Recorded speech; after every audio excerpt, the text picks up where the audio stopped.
Hi, everyone, and welcome to Ask Granny.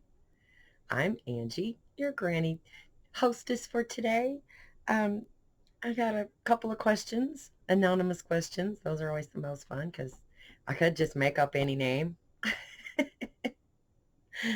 I'm not that clever. So, yeah. Try to remember, I'm pretty sure that I said this in my intro video. Some of you may not have seen that, but try to remember I am not a psychologist. I am just a retired hairdresser and an old gal who's learned a lot of stuff over the years and likes to learn new stuff every day. So if I can be of any help with your life questions, your foo-foo questions, even your silly questions, just drop me a question in the comments below. All my links are down there, my Twitter, my YouTube, my Facebook, all that good stuff. So come and check me out. I've got a Patreon in the works. I don't have any content on there yet, so I'm not going to link to it until I actually have something to offer folks on my Patreon. So keep an eye out for that. That's coming.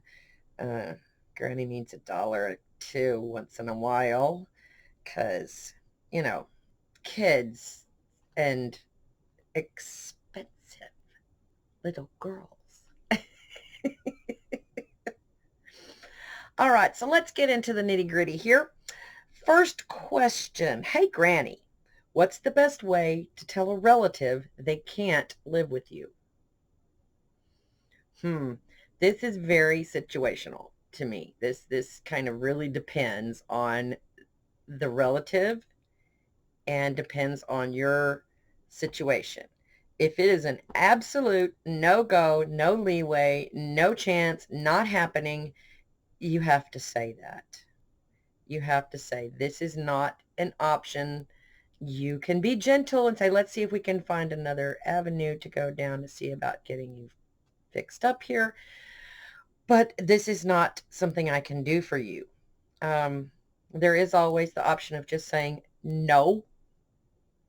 And if they ask again, say no. And if they ask again, say no until they stop asking. Depends on how persistent the person is. Um, don't ever put yourself in harm's way or in a struggle for someone who would not do the same for you. So look at the person that's asking you for this favor. And if you don't think they would do the same for you in the position that that they're in, then it should be pretty easy to just say, no, I can't, I can't do that. Um, when it's family now, it's hard because, you want that blood is thicker than water thing to be real, but we all know that just because someone's related to you by blood does not make them awesome, does not make them a desirable, you know, person in your life. So if it's someone who's just completely undesirable, you are free to be, you know, direct and firm. Just say no. Say no, it's not an option for me. You don't have to justify it. You don't have to give a, well, my house is too small. You don't have to give a, well, I don't have enough money. You don't have to give a reason. It's not necessary. You just have to say no. It's okay to say no to people. That went pretty quick, so I'm really glad I have this other question. I hope that helps you. And I know that wasn't a lot of really great advice, but I'm a firm believer in saying no to things I don't want and things I don't want to do. Some people have more trouble with that. Some people have a lot of problems saying no. You want to be a people pleaser. You want people to like you. And, everybody wants folks to like them. But I have the realistic perspective that about half of the people I encounter are not going to like me. So I'll just worry about the other half that do. And whether they're family, friends, acquaintances, or the guy that owns the gas station down the street, it doesn't really matter to me. I don't think a family bond is a bond that's unbreakable. I don't think a family bond is a bond that's greater than other bonds. So I think it is a bond, but it is not the be all and end all that some people make it out to be. You can have people in your family who are toxic or undesirable or incapable of being, decent human beings. So just you don't have to deal with them just because they're family. So be firm, be gentle, but be firm. If it comes to a point where gentleness is not warranted, just be firm. Okay? Mm. My next question says, hey, Granny, if someone says something that I disagree with on the internet, I feel the need to correct them. Is this a problem or is it normal? I'm tickled that I got this question, and I don't know who sent it. I think I know where it came from, but um, okay, here's my take on this, guys. I see a lot of stuff on the internet that I disagree with. I see it from people who have already, I already know they hold opposite opinions of mine, or I see it come from people who I thought maybe were more like-minded than me, but this one thing we disagree on. Um, the need to correct them, I think might be a problem. Because if it's something you can't control, I would think you might need to seek a little help for that, because that sounds like a self-control problem. If you can't control yourself, get help, because there are avenues to remedy that, because self-control is a valuable, very valuable skill. If you lose your cool at every little thing, then nobody's going to ever take you seriously on the big stuff. So if someone says something on the internet that you don't like, and they're not directing it at you, it's not causing you direct, discomfort in any way. It's just a disagreeable statement. My advice is just keep scrolling, just keep scrolling. What do we do? We scroll, scroll, scroll. And if it's someone who's really toxic, or someone who continually gives you, that urge to correct them because their information is harmful in some way, block that person. Just block them. Do it. I'm telling you, it is the most liberating thing in the world, because that ceases to be a problem. And that person ceases to be a problem. Now, you can't account for the behavior of others. And there's a lot of, it's crazy, jumping on the bandwagon stuff that goes on around here. And something I'd like for all of you to understand is, the one thing that connects us may be our lack of a belief in a god or gods, or religion, organized or any other type. But we're all really different people. We're very different. And that one tiny thread does not a relationship make. If you don't have anything else in common with someone, don't interact with them. Find other friends. Find people who, you know, who compliment you, or, and I don't mean give you compliments, but who are complimentary to your personality. Um, my friends, I tend to pick people who are not very similar to me, not in a confrontational, arguing kind of way, but I like people who compliment me. Like when I'm squishy, I need someone over here who's got a good strong backbone, and I need someone over here who's going to calm me down when I'm getting all out, worked up. So I try to surround myself with people who compliment me, and I also do that for them.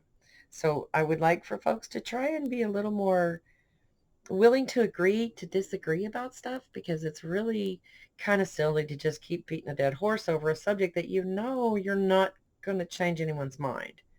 And I get the whole preaching to the choir, or doing it for the sake of, there might be that one person in the audience who's listening who changes their mind because of what you said. That doesn't really happen as often as you might like to think that it does. It more often comes off to looking like, well, you're just an asshole who would argue with a brick wall. And if that's your problem, I mean, you say here that you feel the need to correct them. So no, I don't think the need to correct people is normal. I don't. But, normal is really just a setting on the dryer. So I think that if it's a compulsion and something that you can't control, then you need to work on that. However, professionally, or get a friend that you can talk to and say, hey, look, will you call me out when I'm doing this? Because a lot of times we don't see the things in ourselves, but other people see it and may not be willing to speak up about it because drama, you know. So if you think you need to work on something like that, ask someone you trust. Hey, if you see me doing this, call me out. Call me out right then. I need to fix this aspect of my life. And there is nothing wrong with that. There's nothing wrong with saying, man, I don't feel like I'm doing this right. There's got to be a better way because it's not really working. So find a better way. And arguing is never the way. I can't get over the arguing that goes on in this group of people with over just, oh, I don't know, the silliest stuff. Um, I don't want to fight. I'm a lover, not a fighter. I don't want to argue with you. I have firm boundaries. I If you cross the boundary, you will know. There's no ambiguity about whether Granny's upset with you or not, because when you cross the boundary, you will know. And I try to make most of my boundaries known ahead of time. Like, don't say certain things to me. Don't do certain things to me. Don't ever tickle me unless you want physical bodily harm to come to you, because it's reflexive and I'm going to hit you. Oop, I almost lost my shawl. Mellow. Okay, so this is a really touchy subject because there's a lot of conflict in our world. There's just a lot of, not everybody agrees. And you don't have to agree with somebody all the time to be their friend. Did you know that? Did you know? Because it's true. You don't have to be friend. You don't have to agree with everything someone thinks and to still be their friend. It's like okay to agree to disagree. And 9 times out of 10, when you use that phrase, it'll shut it down. And the argument stops and everybody goes on about their happy way and nobody's feelings are hurt. So try to remember we're all really different. We come from all walks of life. We're all different races. We come from different backgrounds. And the one combining thread that we have is our secularism. So let's don't make that the center of our interactions with each other. Let's find out more about each other personally. And then you can kind of get a better idea of whether or not that person's worth arguing with or not. That was a little convoluted, but I hope it helps. I really do. I hope it helps. I want to say thank you to all my subscribers and my followers on Twitter and all the people who have come to watch. I enjoy entertaining you so much. You have no clue how much fun it is for me to sit here and talk to you. I'm planning to do some other things with my channel, so stay tuned for that. And it's still always and forever going to be a fun place to come where you don't have to worry about, who's fighting with who or who's running for what or who believes which or any of that. So anytime you want to come over and a little oasis of silliness, kindness, gentleness, whatever, come see me. Come see me over here at AngieDell66 and follow me on Twitter. All the linky links are down there. So I love you guys. I am enjoying being your granny. So drop me some questions. I love you. Peace. Bye.